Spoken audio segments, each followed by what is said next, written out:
नमस्कार भाई, मेरे चैनल में आपका स्वागत है। छोटू क्लासेस विक्रमपुर में। इस चैनल पे केवल एनसीईआरटी का क्लास 6 से लेकर के 12 तक का अपलोड करेंगे।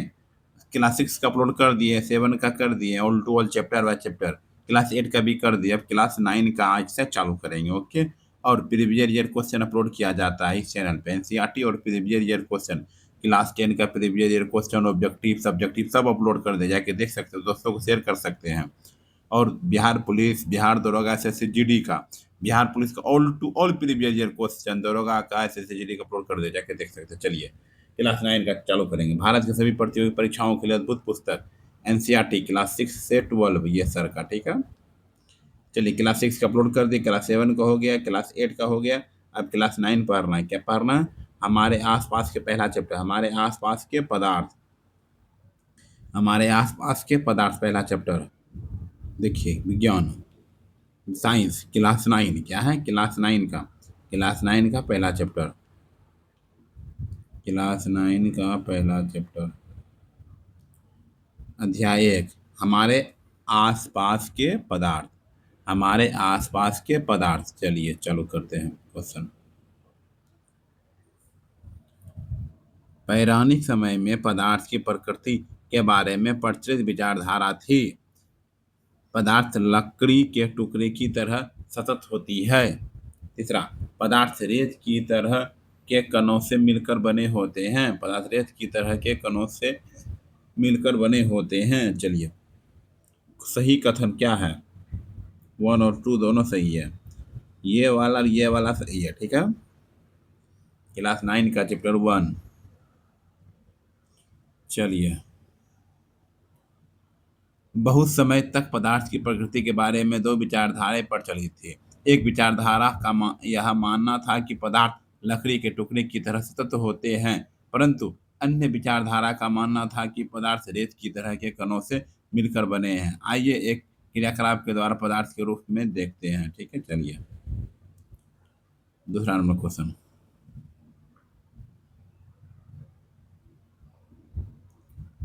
पदार्थ की कणों कणों के बारे में सही कथन को चयन करें। पदार्थ की कणों के बारे में सही कथन को चयन करें। तापमान बढ़ने से पदार्थ के कणों की गतिज ऊर्जा बढ़ती है। तापमान बढ़ने से पदार्थ के कणों की गतिज ऊर्जा बढ़ती है।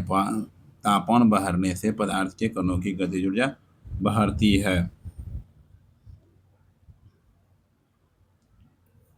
पदार्थ के कण निरंतर गतिशील होते हैं, अर्थात उनमें गतिज ऊर्जा होती है। तापमान बढ़ने से कणों की गति तेज हो जाती है, इसलिए हम कह सकते हैं कि तापमान बढ़ने से कणों की गतिज ऊर्जा भी बढ़ जाती है। उपरोक्त तीनों क्रियाकलापों में हमने देखा कि पदार्थ के कण अपने आप ही एक दूसरे के साथ अतः अतः मिश्रित हो जाते हैं। ऐसा कणों के रिक्त स्थानों में समावेश के कारण होता है। दो विभिन्न पदार्थों के कणों का स्वतः मिलना ही विसरण कहलाता है। हमें यह भी पता चलता है कि गर्म करने पर विसरण तेज हो जाता है। ऐसा क्यों? ठीक, चलिए आइए 3 नंबर क्वेश्चन। निम्नलिखित में से औसत्य कथन की पहचान के लिए औसत्य। ठोस में उच्च संपीडितता होती है। ठोस में उच्च संपीडितता होती है।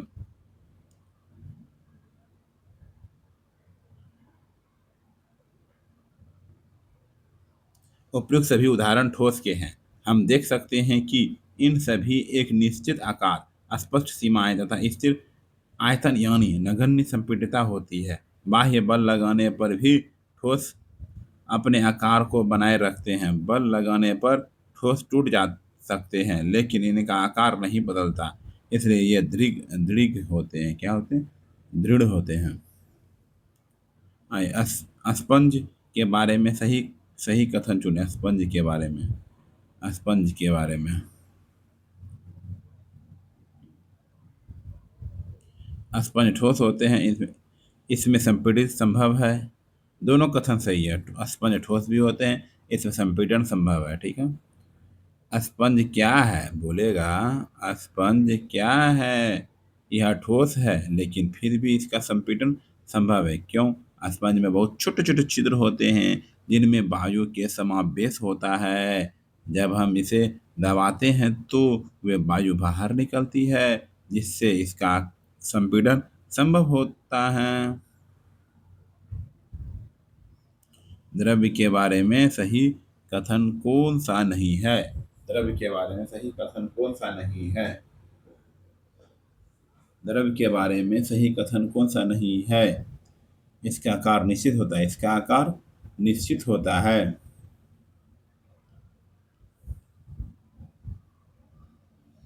परीक्षण से हम पाते हैं कि द्रव्य का आकार नहीं लेकिन आयतन निश्चित होता है। जिस बर्तन में इन्हें रखा जाए तो ये उसी का आकार ले लेते हैं। द्रवों में बहाव होता है और इनका आकार बदलता है, इसलिए ये दृक नहीं लेकिन तरल होते हैं।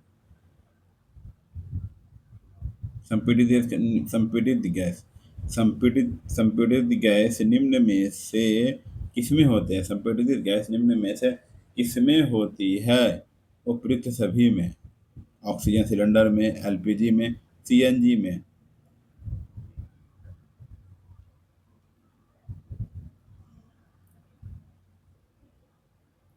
हमने देखा कि ठोसों एवं द्रवों की तुलना में गैसों की संपीड़ितता काफ़ी अधिक होती है। हमारे घरों में खाना बनाने में उपयोग की जाने वाली द्रवीकृत पेट्रोलियम गैस एलपीजी या अस्पतालों में दिए जाने वाले ऑक्सीजन सिलेंडर से संपीड़ित गैस होती है। आजकल वाहनों में ईंधन के रूप में संपीड़ित प्राकृतिक गैस सीएनजी का उपयोग होता है। संपीड़ितता काफ़ी अधिक होने के कारण गैस के अधिक आयतन को एक कम आयतन वाले सिलेंडर में संपीड़ित किया जा सकता है एवं आसानी से एक स्थान से दूसरे स्थान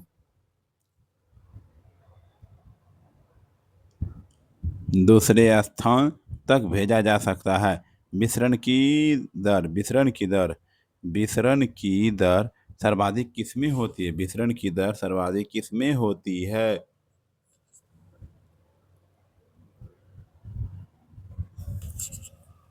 गैस में। किसमें होती है? गैस में होती है।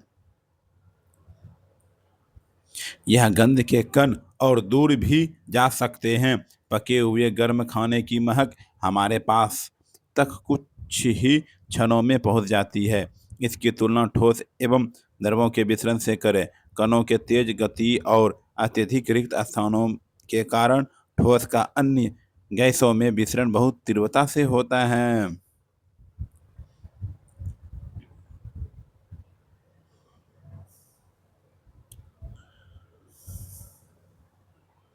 किसमें पदार्थ की कणों की गति अधिक तीव्र होती है? किसमें पदार्थ की कणों की गति अधिक तीव्र होती है? गैस। क्या होती है? गैस की। गैसीय अवस्था में कणों की गति अनियमित और अत्यधिक तीव्र होती है।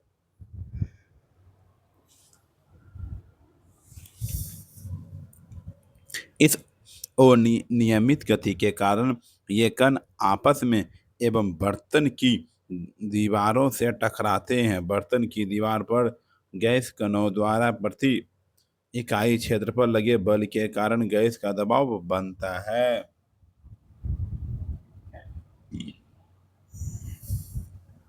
बर्फ का सेगलन बिंदु कितना केल्विन होता है? बर्फ का सेगलन बिंदु कितना केल्विन होता है?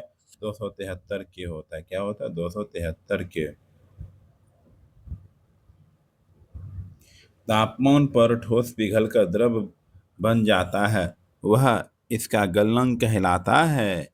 किसी ठोस का गलनांक उसके कणों के बीच के आकर्षण बल के सामर्थ्य को दर्शाता है। बर्फ का गलनांक 273.16 के है। गलने की प्रक्रिया यानी ठोस से द्रव अवस्था में परिवर्तन को संघनन भी कहते हैं। किसी ठोस के गलने की प्रक्रिया में तापमान समान रहता है। ऐसे में ऊष्मीय ऊर्जा कहाँ जाती है? किसी पदार्थ का ठोस में सीधे वाष्प में परिवर्तन कहलाता है। किसी पदार्थ का ठोस से सीधे वाष्प में परिवर्तन कहलाता है। ऊर्ध्वपातन कहलाता है। क्या कहलाता है? ऊर्ध्वपातन कहलाता है। द्रव अवस्था में परिवर्तन हुए बिना ठोस अवस्था से सीधे गैस में आपस ठोस में बदलने की प्रक्रिया को ऊर्ध्वपातन कहते हैं। द्रव अवस्था में परिवर्तित हुए बिना, क्या बोला? द्रव अवस्था में परिवर्तित हुए बिना ठोस अवस्था में सीधे गैस और आपस में ठोस में बदलने की प्रक्रिया को ऊर्ध्वपातन कहते हैं। गैस का द्रव में परिवर्तन क्या कहलाता है? गैस का द्रव बन जाएगा, गैस पानी बन जाएगा, संघनन कहलाएगा। ठीक है, चलिए दूसरा करेंगे। ठीक है, पहला लेसन हमारे आसपास के पदार्थ। ठीक है, देखिए, देख लेते हैं पहला टॉपिक। संसार की सभी वस्तुएं जिस सामग्री से बनी है वैज्ञानिक उसे पदार्थ कहते हैं। फिर दूसरा टॉपिक, वे वस्तुएं जिनका द्रव्यमान होता है और स्थान आयतन घेरती है पदार्थ कहलाती है। प्राचीन भारत में दार्शनिकों ने पदार्थ को पंच तत्व वायु, पृथ्वी, अग्नि, जल और आकाश से बना है बताया, और पदार्थ को इन्हीं पंच तत्व में वर्गीकृत किया जाता है। सभी पदार्थ कणों से मिलकर बने होते हैं। पदार्थ के कण अत्यंत सूक्ष्म होते हैं। पदार्थ के कणों के बीच रिक्त स्थान होता है। पदार्थ के कण निरंतर गतिशील होते हैं। पदार्थ के कण एक दूसरे को आकर्षित करते हैं। पदार्थ के कणों में गतिज ऊर्जा होती है और तापमान बढ़ने से कणों की गति तेज होती है। पदार्थ के कण अपने आप ही एक दूसरे के साथ अंतः अंतः मिश्रित हो जाते हैं। ऐसा कणों के रिक्त स्थानों में समावेश के कारण होता है।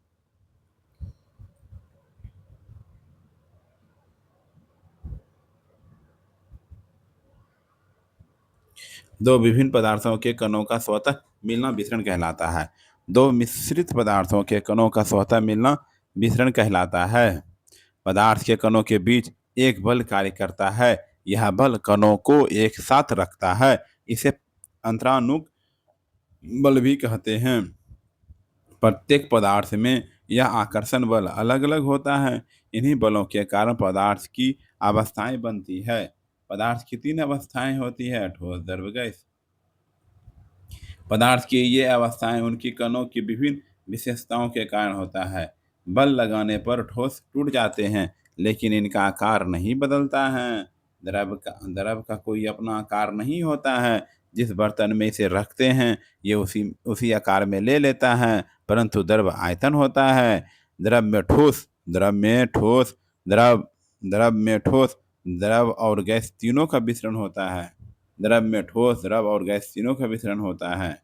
क्या होता है? तीनों का मिश्रण होता है।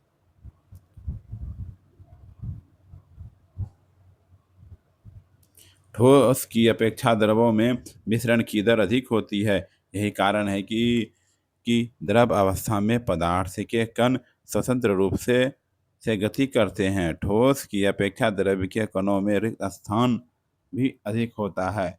ठोसों की द्रवों की तुलना में गैसों की संपीड़ितता काफी अधिक होती है। तापमान एवं दाब में परिवर्तन कर पदार्थ की अवस्थाएं बदली जा सकती है। जिस तापमान पर कोई ठोस पिघलकर द्रव बन जाता है वह इसका ताप उस पदार्थ का गलनांक कहलाता है। गलने की प्रक्रिया यानी ठोस से द्रव अवस्था में परिवर्तन को संगलन कहते हैं। गलन की प्रक्रिया के दौरान गलनांक पर पहुंचने के बाद जब तक कोई पदार्थ पूरी तरह गल नहीं जाता है, तापमान नहीं बदलता है, चाहे उसमें और भी ऊष्मा दे दी जाए।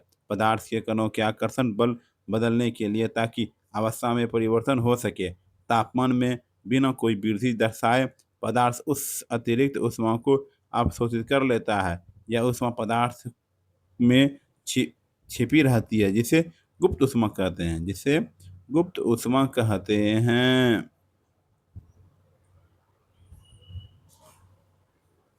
संकलन से प्रयुक्त ऊष्मा। भाई मंडलीय दाब पर 1 kg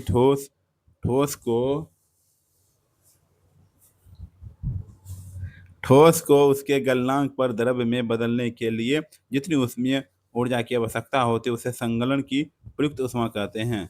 चलिए अगले वीडियो मिलते हैं, अगला वीडियो 2 में।